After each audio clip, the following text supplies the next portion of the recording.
We actually teased today's topic on our previous episode of This Might Get Uncomfortable. So, for any regular listeners, you have been anticipating this if you listened to the episode that came prior to this one. And it's a topic that has interestingly been coming up in much more potent and repetitive ways for me, I think, over probably the last 3 to 4 months. And what I want to explore with you today, Whitney, and with you, dear listener, is regret. And before we get into the mechanics of regret and some interesting articles on how to overcome serious regret, I want to preface it by saying that, about 3 to 4 months ago, I started to have persistent thoughts about the past, much more so than regular or usual, rather. I don't necessarily historically find myself to be a person that overly ruminates on things that have happened before, Whitney. I don't spend a lot of time typically thinking about what I should have, could have done about something that happened in the past. I really do try to be as present as I possibly can. Of course, I'm not an avatar. I'm not present all the time. I hit my shin on the coffee table. I hit my leg on the side of the bed. I worry about the future. And more recently, I've just been really thinking about a lot of past situations that I haven't thought about in many, many years. And for some reason, this dense concentration of the last 3 to 4 months has been really sitting there going, wow, I haven't thought about that thing, that person, that situation in years or even decades in some cases. But it hasn't just been reflecting on old relationships, partnerships, creative projects, situations. It's really been a difficult thing for me because when those things come up, I find myself feeling sad with a lot of those situations, not necessarily thinking back on gratitude for that situation or gratitude for what had happened in the past, what's made me the person I am now. I feel a consistent level of not just sadness, but regret. And I wanted to look up the definition of regret because I wanted to see if it somehow matched the emotional content of what I've been feeling when I focus on regret. So the dictionary definition of regret is to feel sad, repentant, or disappointed over something that has happened or been done, especially a loss or a missed opportunity. It's pretty accurate, I would say, to feel sad, repentant, or disappointed. And the sadness, I think, has been, for me, at the core of this feeling of regret, focused around feeling like I've given up too quickly on certain things. That's really been the central, I think, theme for me, Whitney, has been specifically looking at career opportunities that I pursued and gave up on, relationships that perhaps I potentially abandoned too quickly out of frustration or disappointment. I've just been thinking about, have I given up too easily on certain things and certain people in my life? And to not do this in a way to beat myself up or be punitive or treat myself badly.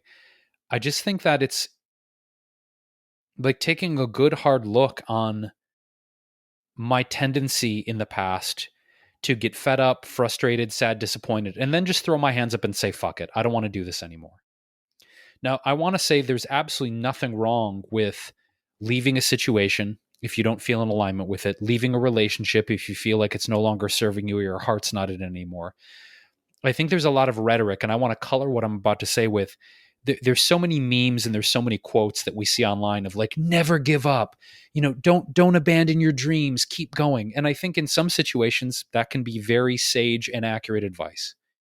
I do think, though, it's up to each one of us to realize when something has, quote unquote, run its course and it's time to leave a situation. I've also been reflecting on kind of the opposite of this, Whitney, where I've been in relationships and situations, jobs, romantic partnerships, where I've stayed way past the expiration date out of fear of hurting someone, out of fear of disappointing someone, out of fear of disappointing myself. Like, you're a fucking failure, Jason. Look, you failed again.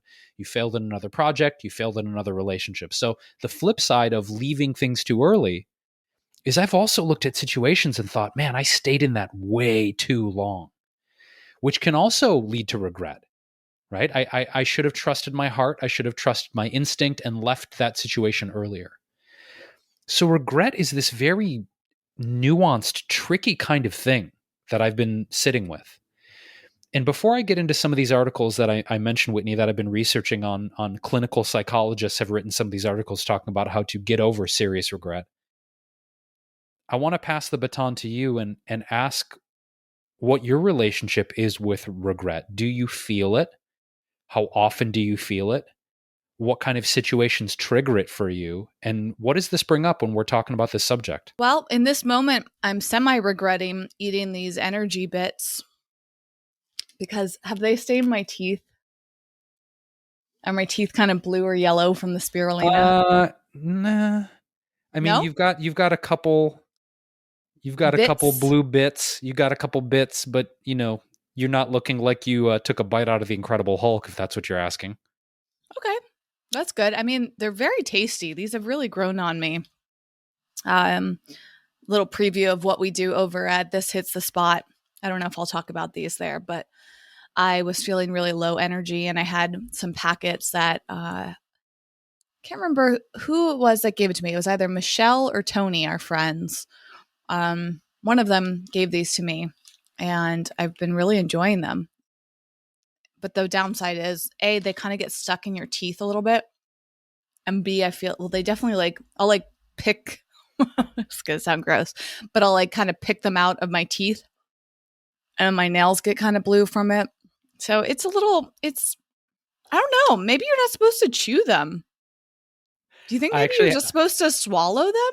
Here's the deal. So I've had those before, and I had the same issue where they would just, because I have really big molars and I have deep pits in my molars. So things like that get really stuck in my teeth. So I actually just started swallowing them like supplements instead of chewing them. Oh, yeah. It says right on the back, you can swallow or chew, but most prefer to swallow. Aha. Although I find the crunch and the texture of them very satisfying. And I like the taste. So I don't think swallowing them like a supplement would be as satisfying. So, anyways, I don't actually regret it. It's just maybe not the wisest choice while on a podcast, but that's how it goes sometimes. In a serious sense of regret, I don't know that I have much regret. One thing that comes to mind, like when you were talking about the career side of things, Jason, sometimes I do regret you giving up on things too early. And that's really interesting. I mean, I think about this almost every single day and the pressure that I felt to accomplish certain things. And there have been times over the years where I've just wondered, what if I'd stuck with something a little bit longer? What if I'd started something earlier? And that's actually taught me to not give up as early, to continue down the path of something, even if I don't feel like it's going to go very well. And this podcast, for example, you and I had no idea. For some reason, this podcast is really simple and I feel very motivated. It doesn't take a lot of energy. I was actually also thinking about this. There's a TikTok channel that talks about or supports specifically low energy content creators. And I think a lot about how I have low energy, and that's led me to not creating or sticking with certain things because I tend to get energy from spirulina. No, I tend to get energy from positive reinforcement. And if I don't have a lot of positive reinforcement or the right kind or a consistent amount of it, I tend to lose interest in things. And it's a little different with this podcast, but I think that's because it doesn't feel as high energy as creating video content does. But I bring that up because there have been so many projects on YouTube, for example, that I just like stopped doing because I felt like, no, not enough people care, or it's not really cool or working. And then like some time would pass and other people would have a lot of success from the thing that I had done. And I would wonder, wow, what if I continued doing it now that it's becoming a trend? Specifically, when I started my What a Vegan Eats YouTube channel, that was back in 2011 or 12. It's really funny to think back on this because some of the videos were shot using, what were they called? Like a flip cam. They were like those little handheld Yes. cameras, which were really cool back then. Like 2008, I think they came out around then, and it was like, oh my god, this is amazing. Which is also interesting because the iPhone came out in 2007, so maybe the flip cameras came out earlier, but maybe like in the beginning days of the iPhone, people just weren't really creating videos on there. Like I didn't use my iPhone to make videos until maybe 2010 or 11, but I was using that flip cam. And I don't know if it was like a storage thing on the phone. Like I need to go back. I'm kind of curious. But anyways, I was using that old camera to record videos at like stores or restaurants, and I was experimenting with taking photos of my food, and people just like thought I was weird. Like they didn't understand why I was doing that. And I had this whole YouTube channel, which you can still go look up. It's called What a Vegan Eats. And it was just me like documenting the things that I ate. And obviously I have interest in it because This Hits the Spot is not that different, right? It's kind of a evolution of that, but I didn't keep up with it, and off and on I did. And I think the last video I made was like probably 2018 or 2019. But in the beginning, I didn't feel super motivated. And then there became this huge trend of people vlogging what they ate, like huge. And the trend, what I eat in a day, I think still is fairly popular. But that was not happening when I started that YouTube channel. So I felt like I was doing something weird and not cool, right? And then it became cool, but I had already like paused long enough and lost interest in it. And then I was like, oh my God, like, what if I just kept making those videos? Maybe I would have been like so ahead of my time. And then by the time they caught on, I would have like had all this momentum. And that's happened a few times. I feel like there were some other type of trends that I just like didn't keep up with, or platforms I kind of gave up on. I often wonder that about TikTok. And it's just kind of strange, but I also have this awareness now of why I stopped. And I think that's an important element when we think about regret. The hindsight is very different than how it feels in the moment when you're making the decision. And for me personally, I know that I want feedback, positive reinforcement in order to continue. And if I don't get it, it's really hard for me to push through that. Now, certainly I could push through it. It's not impossible. Certainly I could find other forms of motivation. But if that's my tendency, then I can't really regret not pushing through, if that makes sense, because I made a decision based on what felt important for me at the time. And right now, for example, I could easily regret not keeping up with my momentum on TikTok. I think I had my video go viral in January or February of this year, but I lost the motivation because it became really exhausting. And here we are in August, and I'm still exhausted even at the thought of making content. And I've thought a lot about like whether or not I should push through it. Like, how can I regain that energy? How can I feel more motivated to do something despite being low energy? And I don't know if that's really fair to me or right for me in the long run. It's like you're bringing up relationships. And if in the moment you really felt like you shouldn't be in that relationship, you should end that relationship, you were probably right. And maybe your perspective or the circumstances changed afterwards. But if you didn't have that information at the time, then it's not that you made the wrong decision at the time. It's just that you weren't in the same headspace that you are in today, looking back on it.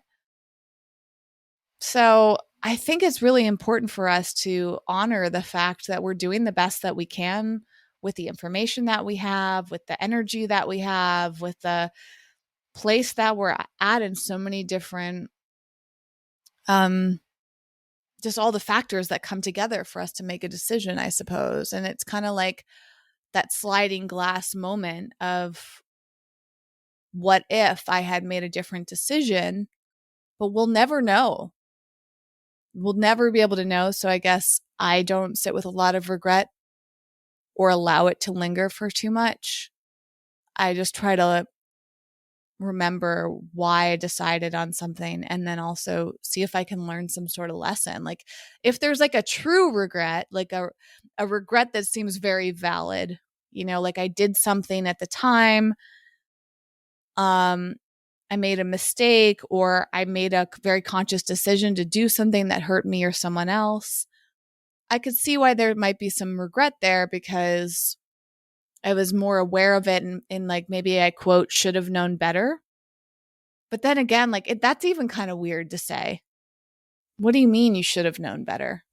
And I think part of the reason that phrase in particular bothers me is because I feel like there's a lot of shame in that and I'm really sensitive to shame. And the older I get, the more confident I become and the more that I work through all these old mentalities, I feel like it's shame is just does not serve us whatsoever. I was raised with a lot of shame. Shame was used as a parenting tactic, and I think maybe even a schooling tactic, right? Like when I look back over things my parents or people around me, my teachers said to me, any authority figure, there was a lot of shame. And it's kind of disturbing because it didn't work. It actually just made me feel worse about myself. Like it did not serve the good that they intended on. Maybe there was a short term impact. I had this flashback to some small thing that happened with a babysitter. And we were at like the aquarium or something like that. I don't know how old I was. I'm fairly certain my sister was there. So I must have been at least like 6 to 8 years old, maybe 10. And I think that the babysitter and her boyfriend were there and they said if I behaved, I could have ice cream. If I was like nice to my sister. And I did something, which I don't recall what it was, but I do remember it was outside and we were like around a fountain or something. And I did something, whether intentionally or unintentionally. And I think it was to my sister and it made her upset.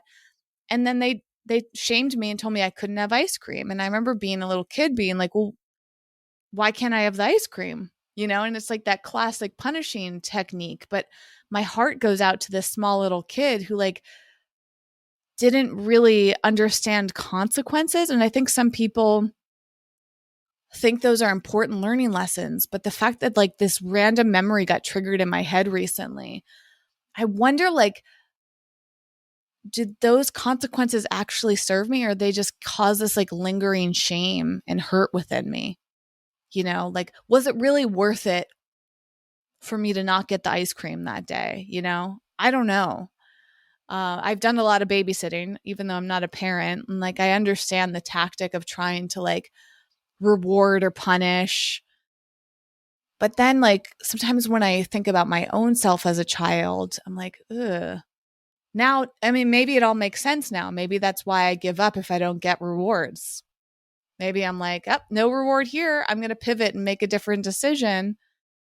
And like, does that cause long-term negative effects in us? Does that limit our abilities to stick with something or make the, not right decisions, but like make stronger decisions or something because we become so conditioned to fear punishment, which is, a challenge for me.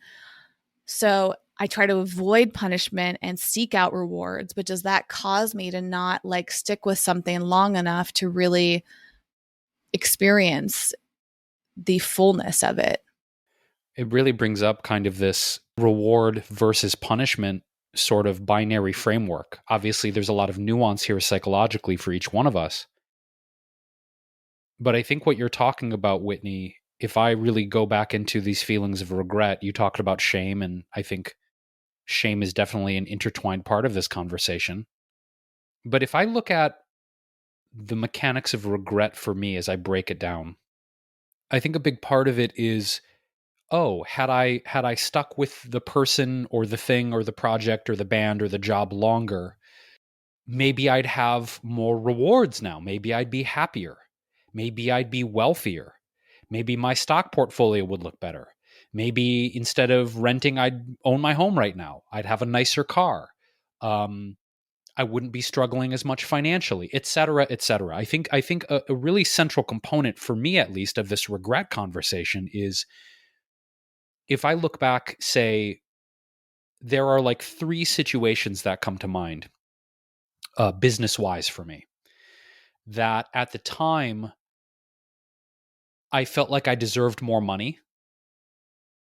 And I said no to certain things because I was confident that I could sort of force my hand or play my chip and walk away and be like, yeah, you know what? I don't want your money. Here's what I want. Oh, we can't pay you that much. And it was like, I got to walk away from that thing. But now reflecting back, in some cases, like the money was actually good, and at that time, I might have been maybe a little too much in my ego, right? It's a tricky thing because when we talk about like valuing ourselves, it's a tricky part of this conversation because it's like, oh no, that's not valuing me. But in these certain instances, I'd look back, and I think part of the regret is had I said yes to those things in retrospect, I might be in a different financial abundant situation now had I said yeah. That's my whole thing. So I think the regret part for me is like, oh, I might be in a quote better life situation if I'd made a different decision. When you're saying that, it triggered another memory of mine because I was sitting here wondering like what you regret, like specifically which business experiences you were talking about. And one that came to mind that I do regret actually.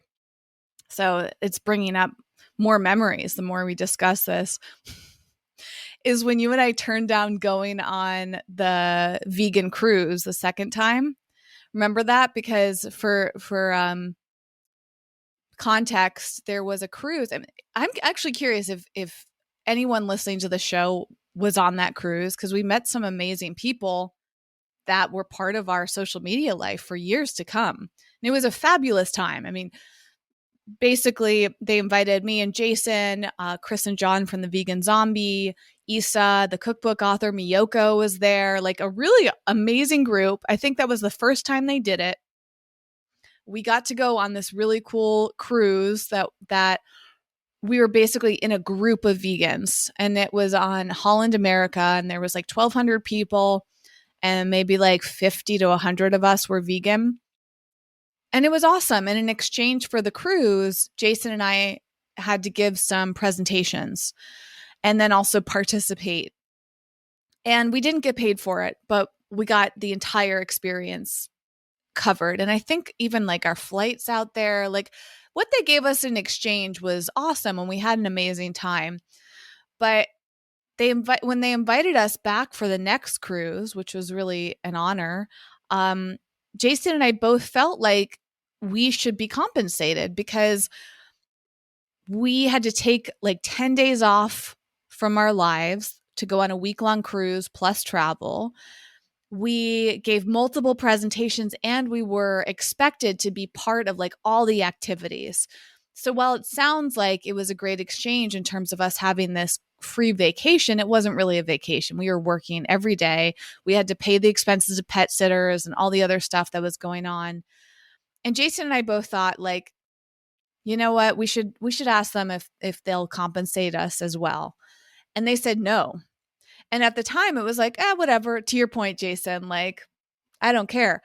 But I don't know if it was that next cruise or the one following it, which I know at least that Chris and John from the Vegan Zombie went on. And I think Miyoko went as well. So it was like some of the core people. They went to Alaska. And man, do I regret not being part of that cruise, because now I'm like, really want to go to Alaska. At the time, I was like, Alaska, whatever. But now I'm like, I cannot believe that I passed up the opportunity to go on a free cruise to Alaska. But it's a perfect example of what I said earlier, Jason. And I'm curious, like, how much of you can agree with this, despite the fact that you have some financial regrets. Part of me is also like, hey, like, at the time, it did not feel honoring to me or the others, like, I felt like it wasn't quite being taken advantage of, but I know the value. Like Miyoko, she was like, I mean, she's just an insane person. Now, I think it's also worth noting, Jason, that like Miyoko was just getting started with her cheeses at that time. And now look at her. Like, her company is worth a lot of money. It's not directly related to the cruise, but it's like you can see the trajectory of her career from them. In terms of the vegan zombie, I actually don't quite know how they're doing these days, but I think they also have a podcast, or Chris has a podcast, and they're still doing their thing on social media and YouTube and all of that. So I don't know. It's like there's part of me that's glad that you and I set those boundaries, Jason, because I think energetically, while I may regret not being part of that cruise, I also know that I could, if I wanted to, save up and go on that same cruise myself, paying out of pocket. And while it's not the same as free, I also would actually get to enjoy a full vacation. So maybe that would be a better choice for me. And I also know that cruise did not make or break my career, and Miyoko's success has little, if anything, to do with that cruise. I think Miyoko went on the cruise to enjoy herself, but um it's not like a huge career mistake. It was just like, it would have been fun to go to Alaska, if that makes sense.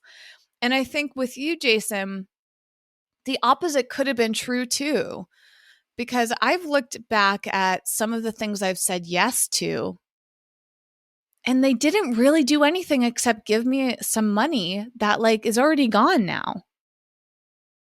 Like, there's a few companies I've worked with on brand deals. One in particular was paid me a solid amount of money, but it was such a pain in the ass to work on that campaign. And it was just a paycheck that I didn't even feel like it was worth the amount of frustration that I had during the experience. And it did nothing for my career, you know? I've had so many examples of that too, Jason, of taking less than I felt like I deserved, and then feeling like, I don't know if it was worth it. I know you have too, haven't you? Like, to give yourself the contrast when you're thinking about regret in terms of your business, I feel like you have just as many times where you said yes to something and like felt a little taken advantage of or something along those lines. Would you agree? Absolutely, I would agree. And I think if I give myself love and like part of this is, I think, if I may, in some ways reframing the past to be kinder to ourselves, not to lie to ourselves, not to engage in some sort of fantastical illusion, but it's something that I remember I first practiced when I went to the School for the Work with Byron Katie. We've mentioned Byron Katie on the podcast before, and I had such a wonderful experience doing her School for the Work. And in that experience, it was my first time practicing reframing the past, Whitney. And I think when we talk about regret, and we're talking about specifically what you brought up, the number of times that we have said yes to things that maybe on an intuitive level, there was a part of us that was like, you really shouldn't take this. But for me, at least, fear and desperation were stronger at that point than intuition. It was like, you need to pay the rent, look at all your bills, look at all your debt. You're you're running your business on your own. The fuck are you going to do? So to be kind to myself and not to beat myself up over decisions like that, right?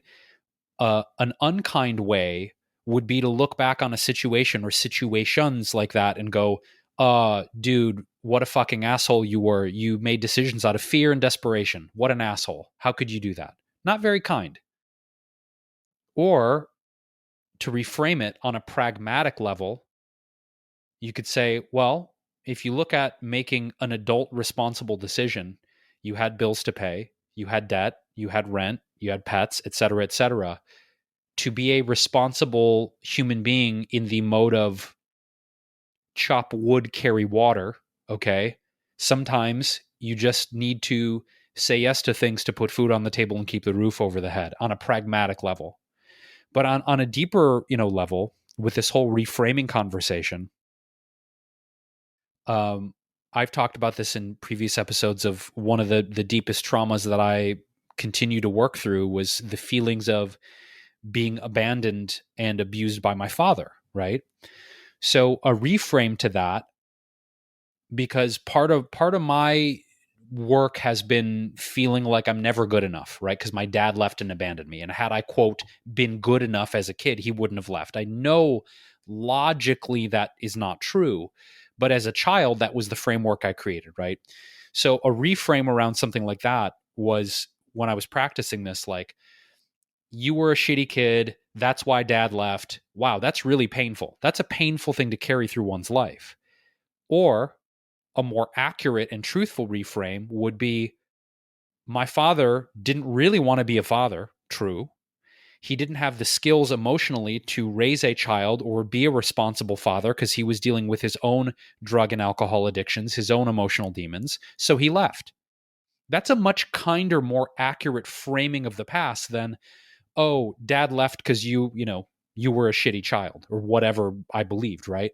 So I think when it comes to regret, I have found, Whitney, especially in these recent 3 to 4 months of ruminating on these situations, being really kind to myself and saying, you did the best you could in the moment with what you had. You did the best you could with your emotional intelligence, your emotional maturity.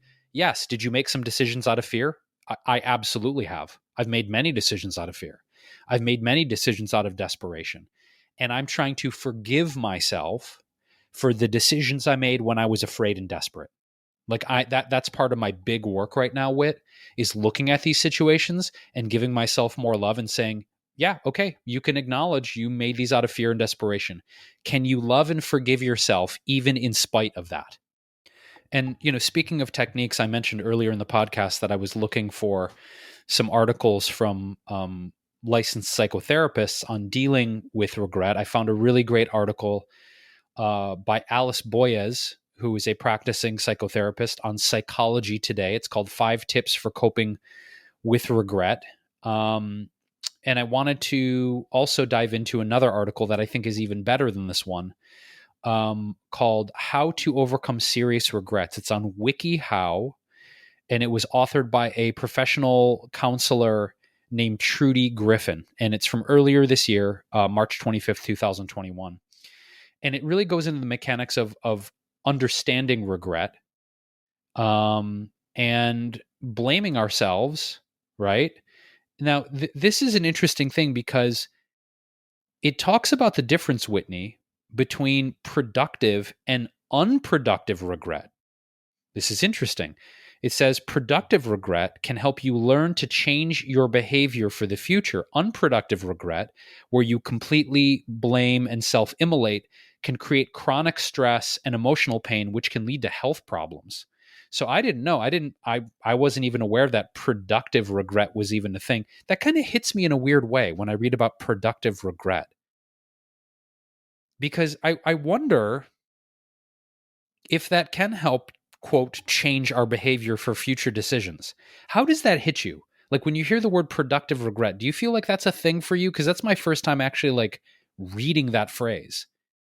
I don't know. I'm kind of scratching my head a little bit over that one. Me too.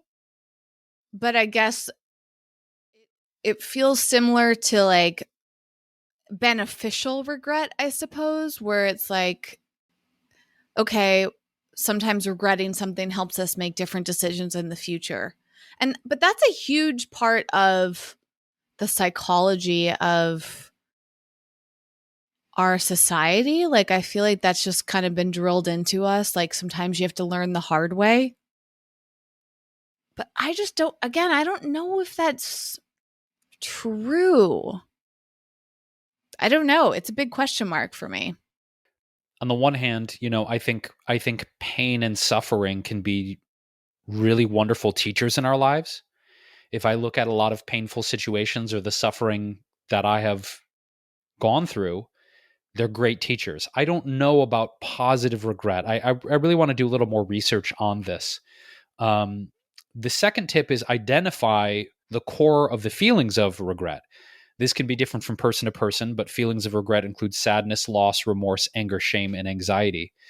Um, you may think about what you said or did or acted, or you may think about what you would wish you had done differently to change your current situation. Again, kind of going back to what I said, is sometimes my feelings of regret are like, oh, if I had just made a different decision, my current life situation would be different and, quote, better. She says constant rethinking and regretting can cause massive anxiety. Relatable. This may lead to worrying or second guessing future decisions out of fear of regretting those.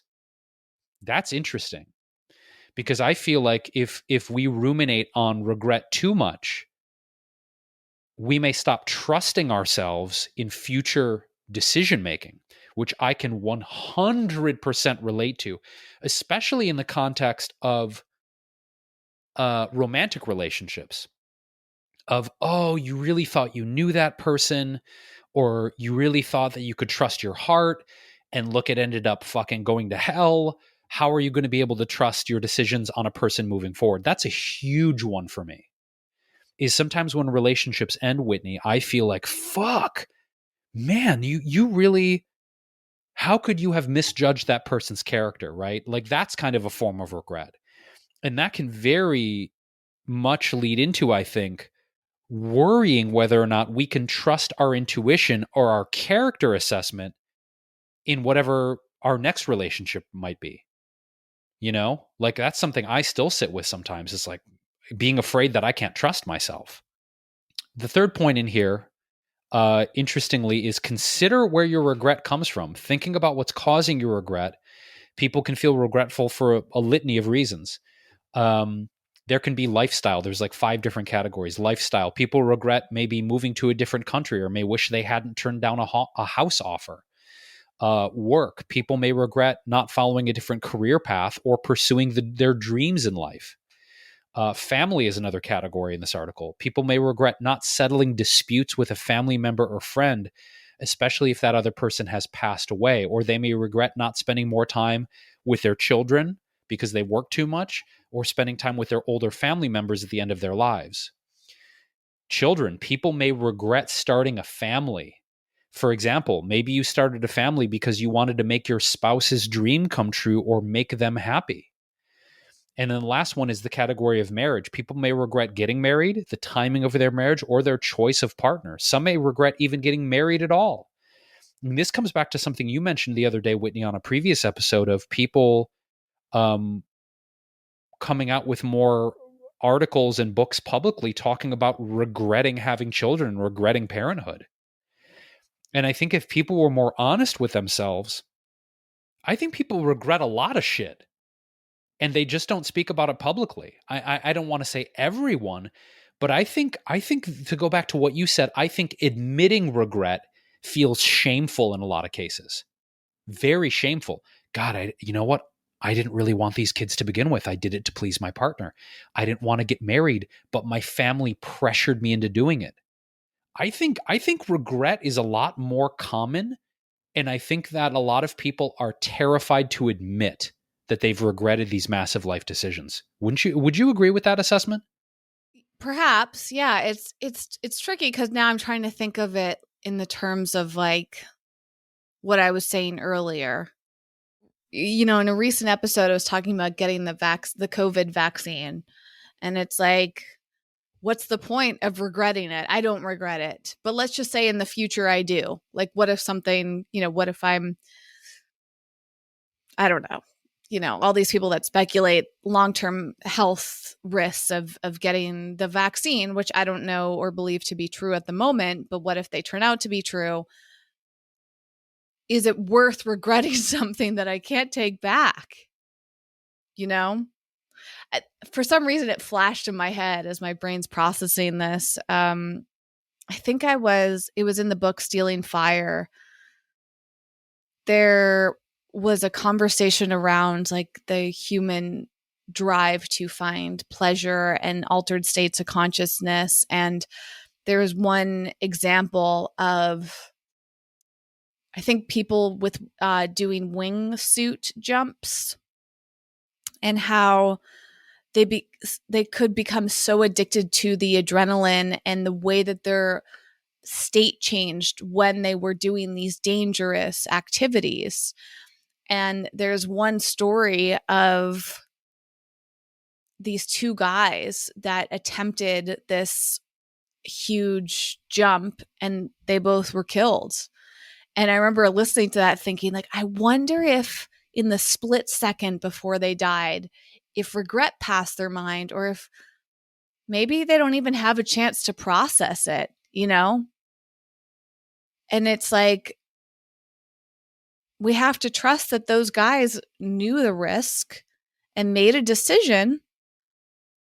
And maybe in their heads, they might think, I might regret this, but like, you don't really know until something happens. And then at a certain point, you can't take it back. Like, you can't like come back from death and be like, well, I regret doing that. I mean, like, your brain just doesn't function that way. Right. So I know that's very different from regretting having kids, but it's a permanent decision that you make. I mean, I guess in your circumstance with your father, Jason, like, he was able to just leave, but that doesn't mean that you don't exist.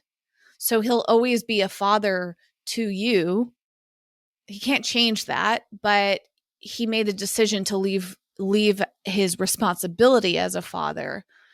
And that's very different.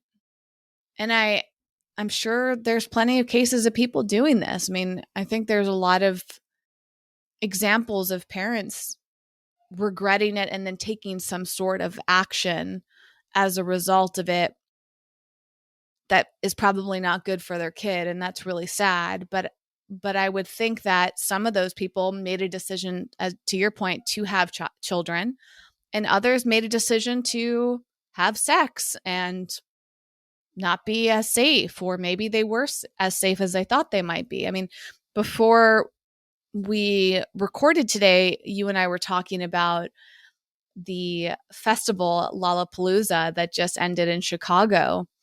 And that's a whole nother story, but I am so curious to see how that pans out, because there was 100,000 people at this outdoor music festival.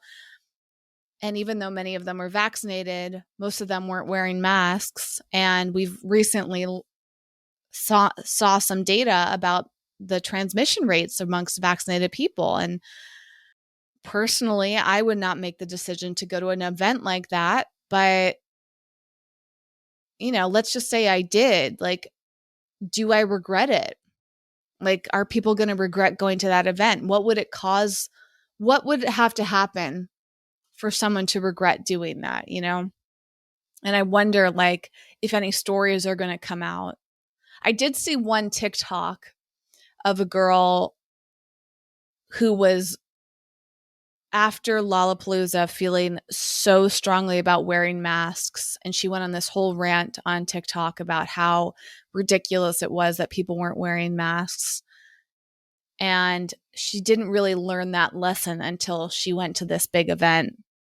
And again, it's like the consequences of it. But then another part of me thinks, well, maybe these people were believing what they were told by the CDC or by the mayor of their city, who literally said it's perfectly fine to go to this festival. So how much of our decisions are based on information that doesn't support us? And it's like, do we get set up for disaster in some cases? We've seen so many actual disaster stories where, like, the one that comes to mind is the ferry boat accident that happened. I think it was in like an Asian country, where it was like a bunch of students were on this ferry and the ferry sank. And they were told to like remain inside the boat. Like, I think if I remember this correctly, the captain of the boat or the workers on the boat were telling everyone to like not panic and stay where they were. And people died in the ship when like really they would have benefited by trying to get out of it and save themselves. And it was one of those horrible things where like, these people were trying to respect authority and thinking that authority knew best for them, but it cost them their lives.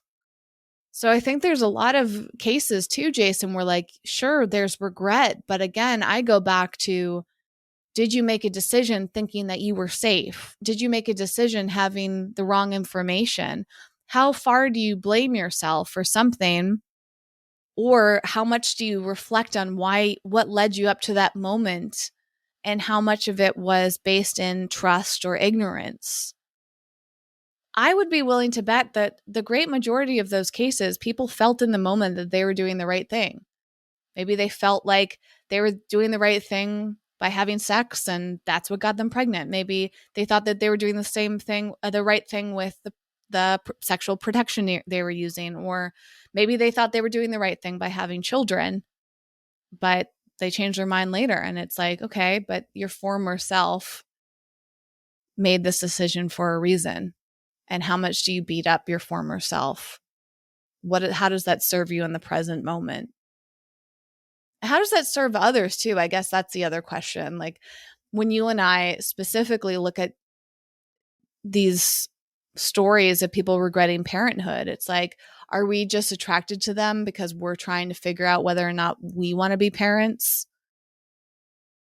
But like, what does somebody else's decision to be a parent have to do with our decision to be a parent? And I think sometimes the stories of regret are shown to like encourage other people to not make the same choices. So is regret used against us in a lot of ways? I mean, I'm seeing this a lot right now in the news in terms of people getting sick from COVID and regretting not getting the vaccine. And every time I see them, I'm like, is the media trying to like convince people to get the vaccines and using other people's misfortune as a manipulation tactic? I don't know. But even though I decided to get the vaccine and I don't regret getting it, and I see a lot of data showing that the vaccine makes sense from my perspective, it still makes me wonder when I see news stories like that, like how much of that is used to manipulate us, and why are we using someone else's misfortune as a way to motivate somebody else to not make the quote same mistake? It's like, well, what about what led that person? Why are we shaming someone for being vaccine hesitant? Like, I think, Jason, let's just say that you decided, let's say that you got COVID and you were like, hey, I regret not getting the vaccine. How awful of a friend would I be to be like, well, I told you so? Like, that's so shitty. I mean, we would be over, first of all, but I know you wouldn't do that. But honestly, I might be tempted. Like, I remember at the beginning stages of COVID, I had at least one friend who leaned towards believing that it was not real. Like, this friend was just like, oh, don't worry about it. Oh, it's just made up. Like, they were so laid back about this. And there was part of me that hoped that this person would be impacted directly by COVID so that I could feel a sense of I told you so. I don't think I'm the type of person to usually say I told you so, but there was like this desire of wanting them to regret it. So I think that's another part of this too. It's like that desire to prove someone wrong. I mean, I'll admit it too. It comes up in me and I examine it and I'm like, that's a little messed up, Whitney. Maybe you should like shift your thinking. But I think many of us are conditioned into that mentality. I mean, again, I was raised with a lot of this mentality. I was raised with hearing phrases like, I told you so. I told you not to do it. Now you have to pay the consequences. You should regret your action. Like, that was a big part of my upbringing. So, of course, those thoughts will still linger in my head sometimes. They're old ways of thinking for me. And I have to become aware of it and go, would I want someone to say I told you so? Would I want someone to feel a little satisfaction if I did something that they thought was wrong and I messed up? You know, like a lot of us have that deep fear of like making a mistake and other people seeing it. Like we have so much shame in that. But at the same time, a lot of us love to see other people make mistakes. It's kind of messed up. Well, I think the parenting part of this that you brought up and these messages you received as a child are probably really common, and I'd be willing to bet a lot of people are shaking their heads and can relate to this type of parenting communication style. But when I think about it, I think that it is this kind of thing you describe, Whitney, is being done under the guise of like, I'm going to teach my child some life lessons they can use. But how I interpret it is a massive amount of narcissism and ego. Told you shouldn't have done that. What did I tell you? See, now look at what you got to deal with. It's like, It's a control tactic. for sure. And if you think about how that parenting style meshes and merges with a lot of the educational style from teachers that we had. And I was thinking about this the other day, actually, in my kitchen. I was thinking about the teachers that really impacted my life. I mean, the ones that I recall that made a huge difference in my personal and creative and cognitive development throughout my life.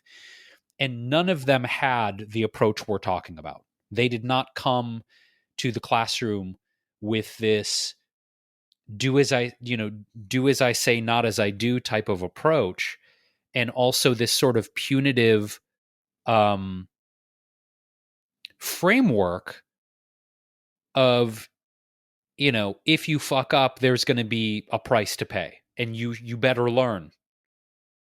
But really, if you think about from a parental perspective, and you think about it from an educational perspective, and let's go a layer deeper. Let's go to the religious perspective now of, and I when I say this, I am not throwing anyone particular under the bus, but when you look at something like the Ten Commandments, or you look at the tenets in Islam, or you look at other religions, there's a thread through of, if you choose this action, you will incur the wrath of God. And if you incur the wrath of God, let's look at the historical record. Plagues, locusts, floods, the destruction of the world, the killing of all the firstborn in Egypt. Like, from a biblical perspective, there's a framework of, if you make God angry, you're going to pay. Well, don't forget the original sin, which is eating the apple from the tree. The Oh, knowledge of good and evil, right? you ate the apple, now you have to pay the price, and so does all of humanity. Like, I think Glennon Doyle talked about that in her book Untamed, and how it's like, that's such a messed up message. Like, if the pressure, and sometimes the pressure causes us to do the exact thing somebody doesn't want us to do. I mean, it's such a classic thing with children. Like, you tell them not to do something, and a lot of them want to do it simply because you told them not to. So it's like, I don't remember exactly how the Adam and Eve story goes. And again, it's not in my head, it's just a story. I know that other people have different beliefs on the Bible, so it's not a offense, or that's not what I intend it to be. But it just seems bizarre to me that a lot of the messaging that's in those stories, and if you internalize that messaging, I think that it can do a lot of damage. And I think back, I actually had a lot of very religious nannies, and I remember some, like, just the subtle energy behind their care tactics, and how, as a little kid, I either felt afraid or I felt like very deeply uncomfortable. Like, this doesn't feel right to me. Even as a little child, like, I just remember not wanting to be around those nannies, you know? And that's interesting too, because if you reflect back on what you felt as a child, it tells you a lot. But as kids, many of us are conditioned to not, we're conditioned to ignore those feelings. It's like, well, this is your nanny and your nanny knows best. So you got to go with whatever the nanny says.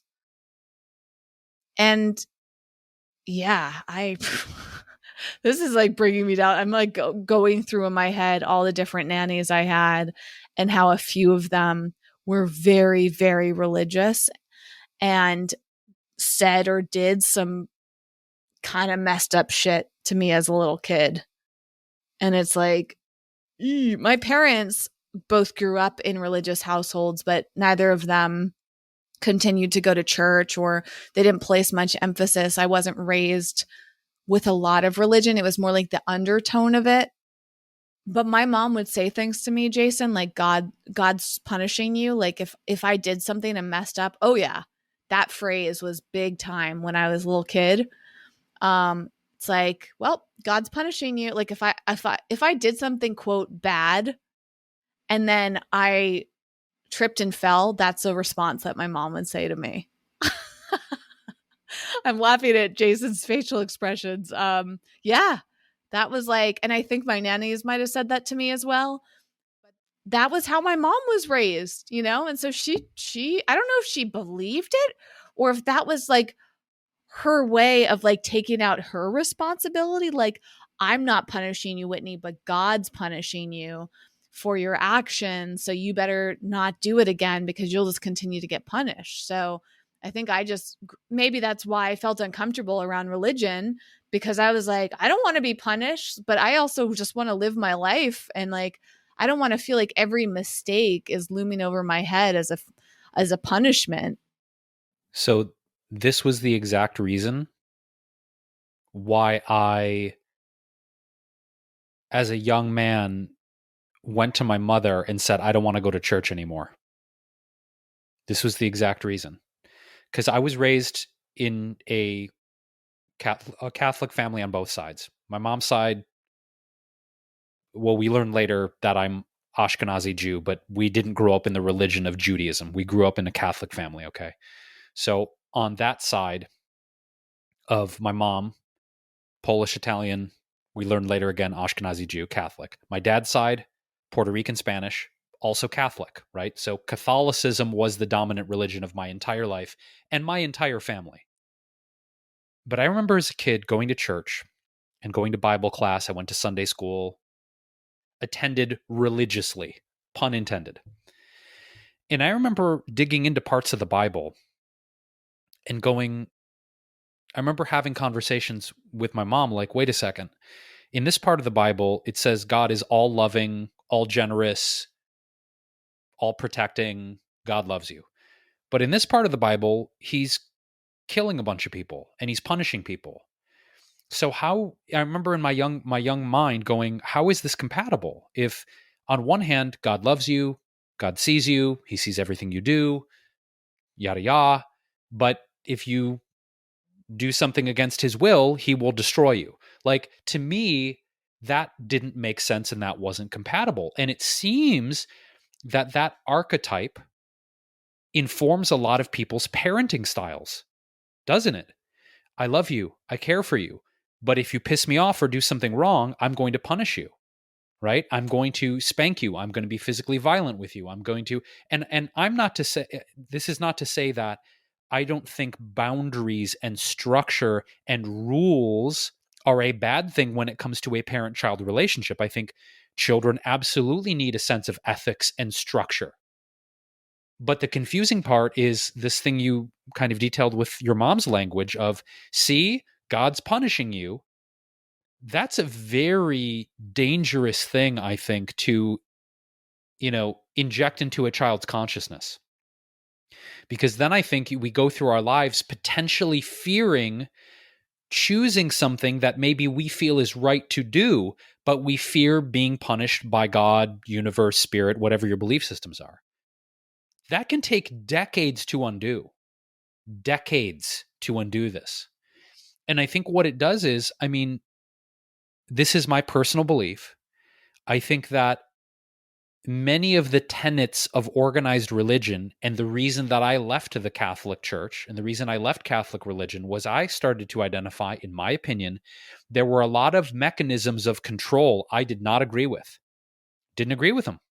And I said, you know what? My heart, my spirit says something is wrong about this, and I don't agree with it.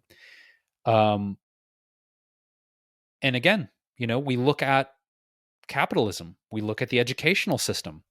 I think there are a lot of systems, Whitney, that are designed to control people. I mean, Marx, I think, said, religion is the opiate of the masses.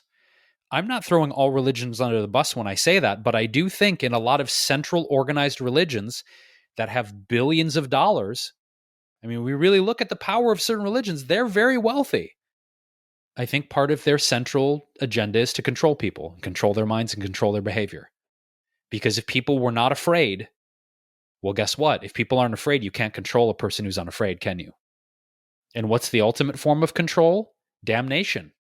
Well, if you keep doing this, you're going to go to a place called hell and you're going to burn for eternity. I can't even conceptualize that. Burn for all eternity. My mind can't even wrap around that. Holy shit.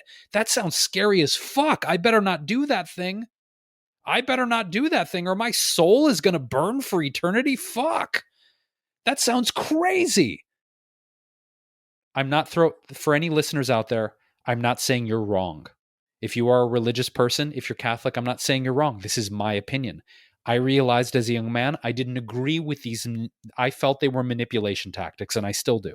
That's my opinion. It's okay if you're religious. I wholeheartedly disagree with you, and that's okay. We can disagree with each other. But if we go back to shame, we go back to regret, I think that in some ways, Whitney, these are, to your point, learned behaviors from childhood, from parents, education, and religion. We learn to be shameful. We learn to have regrets.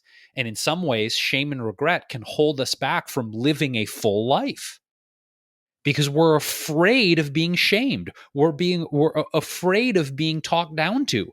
We're afraid of eternal damnation. I mean, fuck, when you get into it, if you are a human being who is doing work on your psychology and your spirit as you get older, there's a lot to undo. It's almost overwhelming at times. Truly. Well, it makes me feel like there is room for a more modern take on a lot of these things. It reminded me of a book I read when I was embracing Christianity for one of the strongest periods of my life, I guess it wasn't a few years ago. It was in 2016 to 2017. I was going to church. I was very active with my church, and I really enjoyed elements of that experience. And one of the things that I did was go to a talk by this woman, Christine Kane. And she, at the time, was promoting her new book called Unashamed. And I really resonated with a lot of the things that she said.